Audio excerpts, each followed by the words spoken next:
Perseteruan hukum yang melibatkan dua pengacara kondang, Rasman Arif dan Hotman Paris Hutapea, kini resmi memasuki babak akhir yang kian memanas.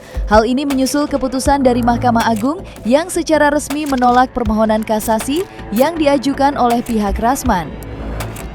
Putusan yang kini telah berkekuatan hukum tetap tersebut langsung memicu reaksi keras dari berbagai pihak, mulai dari desakan Hotman Paris yang meminta pihak kejaksaan untuk segera melakukan eksekusi penahanan, hingga munculnya sorotan hukum yang cukup tajam dari rekan sesama profesi Farhad Abbas.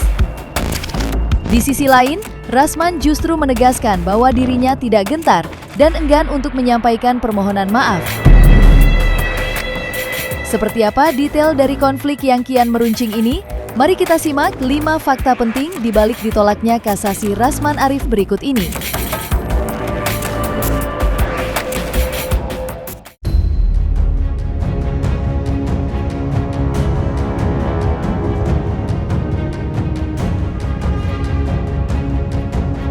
Teka-teki mengenai kelanjutan perseteruan hukum antara Rasman Arif dan Hotman Paris Hutapea akhirnya menemui babak baru yang krusial. Mahkamah Agung secara resmi mengeluarkan putusan untuk menolak permohonan kasasi yang diajukan oleh Rasman, sehingga status hukum kasus ini kini telah dinyatakan inkrah atau berkekuatan hukum tetap. Mendengar kabar tersebut, Rasman Arif sendiri langsung memberikan responsnya.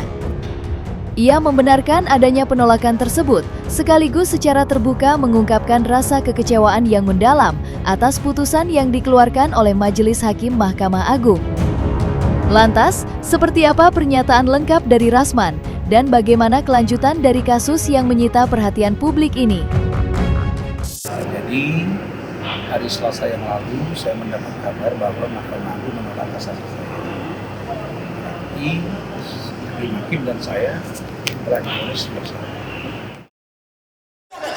Pasti kita pengen ekspresi mengedepankan estetika. jelas tadi mendengar Kak.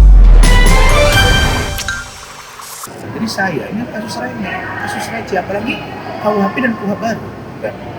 Itu ancaman hukumannya cuma 2 tahun, yang lama 4 tahun. Tapi karena ini public figure Rasman dan Hotman, itu perdebatan. Apa yang jadi masalah? Apakah ini karena kekuatan Hotman? Saya masih yakin bahwa mungkin ada sedikit kegaduhan di ruang sidang sehingga hakim mungkin bisa melakukan Agung, Pengadilan Tinggi DKI, Pengadilan Negeri Jakarta Utara, mungkin masih. Karena itu saya memahami. Jadi bukan karena Hotman. Karena Hotman, jangan lupa targetnya itu Rasman, bukan Iklim Hakim. Tapi Iklim Hakim si Aspri yang ketika sidang itu nangis-nangis, ngaku bahwa dia betul tidak lagi jadi Aspri karena tidak nyaman, karena diduga dilecehkan. Begitu juga dengan Hotman bilang suka sama suka. Kalau ada perbuatan suka sama suka antara mereka, terus kenapa Iklim Hakim ngadu ke saya? Terus kalau memang saya dianggap merekayasa, kenapa pula dia menjadi tersangka dan dia menjadi terdakwa dan terpidana?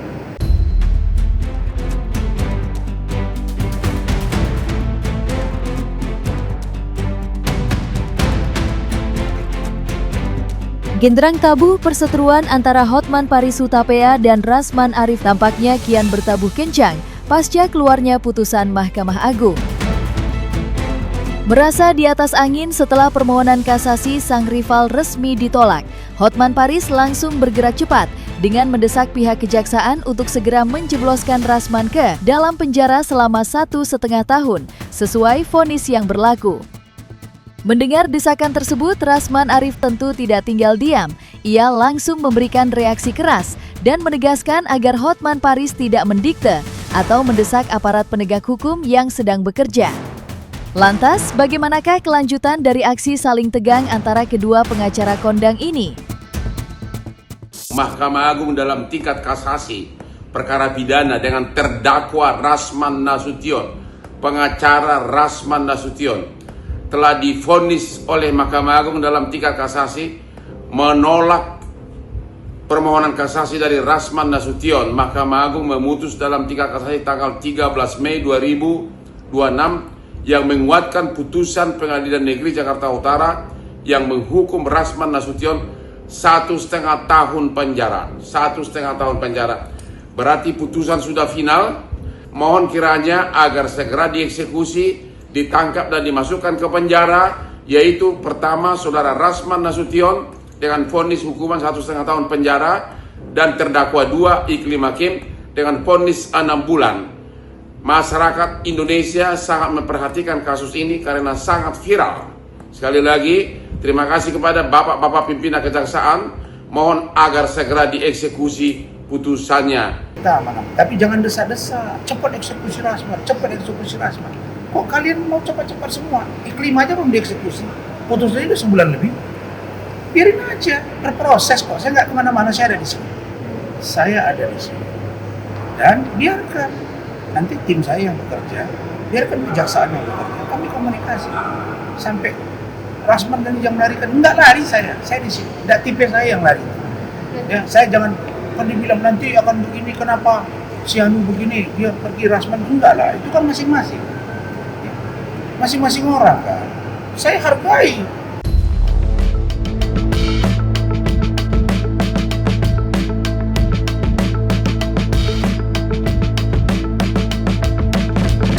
Meskipun permohonan kasasinya baru saja ditolak oleh Mahkamah Agung, perjuangan hukum dari pengacara Rasman Arif rupanya belum berakhir.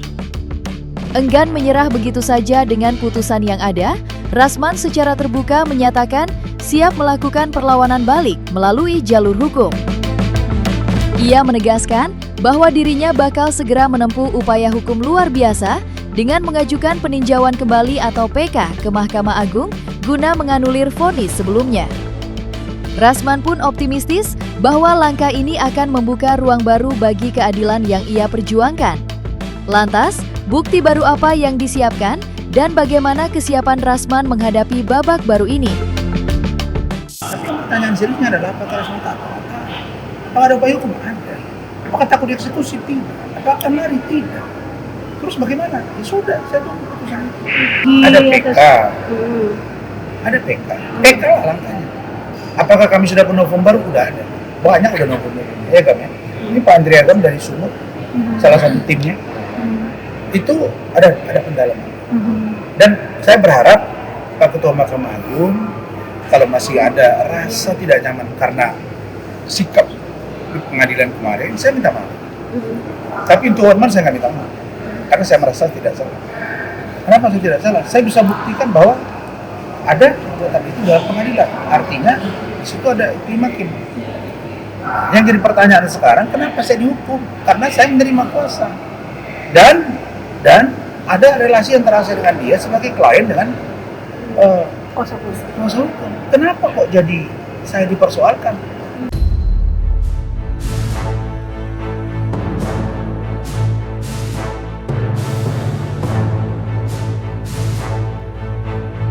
Rencana Rasman Arif Nasution untuk mengajukan peninjauan kembali atau PK setelah kasasinya ditolak oleh Mahkamah Agung rupanya turut mengundang perhatian serius dari rekan sesama profesi Farhad Abbas.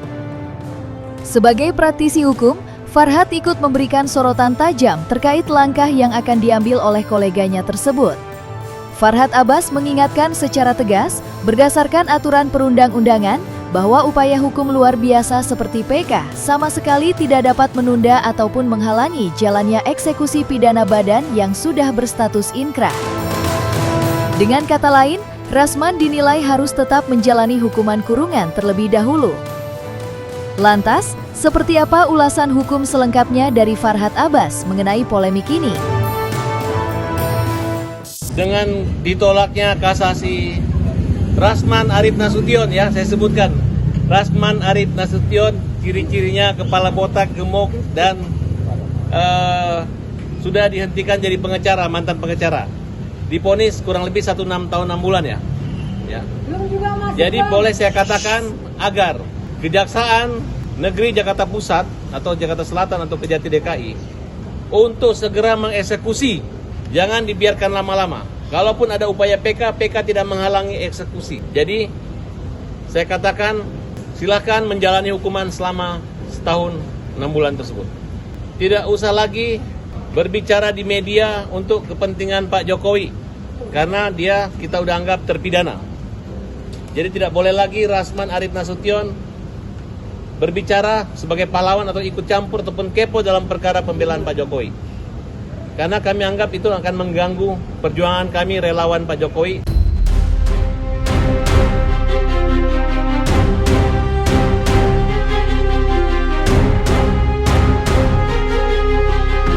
Di tengah bayang-bayang eksekusi hukuman pidana yang kini tengah menjadi sorotan, sikap tegas dan tak gentar justru ditunjukkan oleh pengacara Rasman Arif Nasution.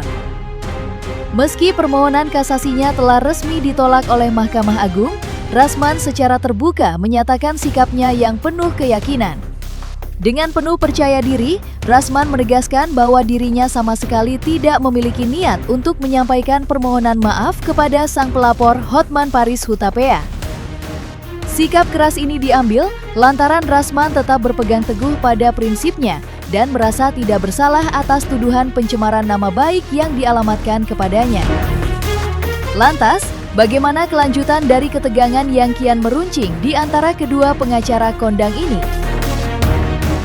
Nggak ada guna juga. Dan saya udah bilang nggak akan pernah minta maaf sama dia. Saya nggak pernah salah. Saya hanya minta maaf kepada Allah kalau saya salah. Saya minta maaf kepada Mahkamah Agung. Saya akui kalau itu ada kegagalan, walaupun saya tidak sengaja, ya dalam suasana yang tidak nyaman. Tapi untuk dia tidak. Oke. Jadi prinsip saya, tim hukum saya biar Andrea Agam nanti dan teman-teman yang akan silakan nanti mereka berkoordinasi. Saya akan pegang, saya akan tata, saya akan jalan. Dan ini biasa. Terus ada satu pengacara dari FA bahas-bahas tentang Rasman. Udahlah bro, saya mau bilang Farhan, kau usah kau senggol. Saya nggak senggol kau. Ya, sesama pendukung Jokowi jangan saling senggol. Sesama biskota jangan saling mendahului. Kenapa sih kau bedakan? Pribadi kita udah selesai. Ya, dulu kau melaporkan saya ribut tentang ijazah palsu. Sudah SP3. Sekarang ini sudah biar saya head to head. Nggak perlu kau ikut. Kenapa? Orang akan ketawa bro. Nggak saya hitung juga kau. Cuma banyak yang bilang kok itu ya dia. Kenapa ya? Nggak selesai urusan. Bro, ada saya rugikan kau. Jadi urus diri, saya urus diri. Kita satu. Jangan tanya, jangan bicara. Emang kau siapa? Saya ketemu Jokowi. Kita. Saya sudah datang ke Pak Jokowi. Saya sudah ketemu Mas Kaisang. Saya dapat petitah. Saya dapat arahan. Dan saya bicara. Nah kok kau yang keberatan? Sekarang tanya aja Pak Jokowi, tanya sama masyarakat. Lebih bermakna kata-kata Pak, apa kata-kata Rasman? Kau jangan malu-maluin, jangan tanya orang, jangan tanya sendiri dan saya, kau tanya rakyat. Nah, kau yang keberatan. Artinya bahwa sampai malam ini saya sudah divonis, tapi saya belum terima surat, saya masih berhak. Badan saya mungkin bisa dalam tahanan, tapi pikiran saya tidak. Jadi tidak ada masalah dengan ini.